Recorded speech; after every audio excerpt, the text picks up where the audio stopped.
आज हम सीखेंगे हैंड इमोजी का मतलब और इनको यूज़ कब करना चाहिए। हम अक्सर इन इमोजीज़ को यूज़ करते हैं, लेकिन कुछ इमोजीज़ का मतलब हमें पता नहीं होता। इस वीडियो को देखने के बाद आपको पता चल जाएगा कि कब हम किस इमोजी को यूज़ करें। हमारा पहला इमोजी है कॉल मी हैंड। इसका यूज़ हम फ़ोन कॉल के लिए करते हैं। जब आपको किसी को कहना हो मुझे कॉल करो, तब आप इस इमोजी का यूज़ कर सकते हैं। हमारी दूसरी इमोजी है विक्ट्री हैंड। इसका यूज़ हम जीत के लिए करते हैं, जैसे एग्ज़ाम में पास हो गए या फिर कोई गेम जीत ली, तब इसका यूज़ आप कर सकते हैं। Open hand sign. इस इमोजी का यूज़ हग करने के लिए होता है। जब आपको किसी के गले लगना हो या फिर हग करना हो, उस टाइम इस इमोजी का यूज़ कर सकते हैं। इस इमोजी को लव यू जेस्चर कहते हैं। इसका मतलब होता है आई लव यू। अपने प्यार को जाहिर करने के लिए इस इमोजी का यूज़ किया जाता है। इस इमोजी को हम साइन ऑफ द हॉर्न्स कहते हैं। अगर आपने कुछ अच्छा काम किया और आप उसको दिखाना चाहते हैं, तो उस टाइम इस इमोजी का यूज़ करें। इस इमोजी को हम left pointing back hand index कहते हैं।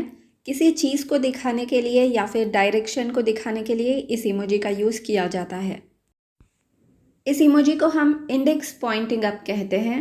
अगर आप किसी से कोई सवाल पूछना चाहते हैं या क्वेश्चन करना चाहते हैं, तो उस टाइम इस इमोजी का यूज़ करें।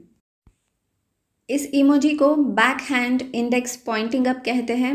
इस इमोजी को हम एक्सक्लेमेशन मार्क के लिए यूज़ करते हैं। जैसे अगर आपको किसी से कहना हो मैं अवेलेबल हूँ या फिर मैं हाजिर हूँ, तो उस टाइम इस इमोजी का यूज़ कर सकते हैं।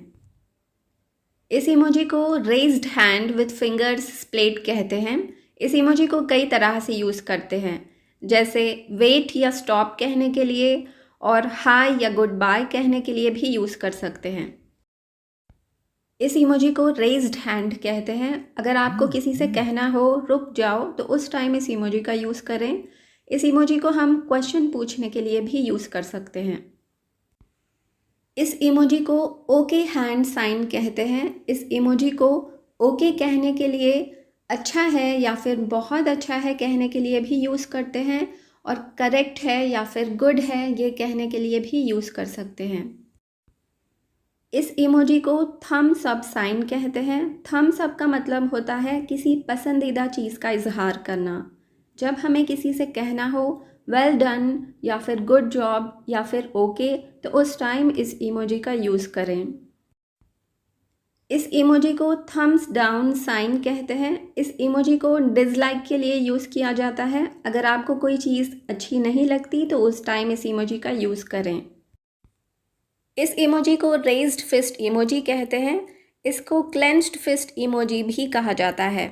इसका यूज़ कई चीज़ों को एक्सप्रेस करने के लिए किया जाता है, जैसे strength, power, belief, action, unity, support. इन सभी चीज़ों को एक्सप्रेस करने के लिए इस इमोजी का यूज़ कर सकते हैं।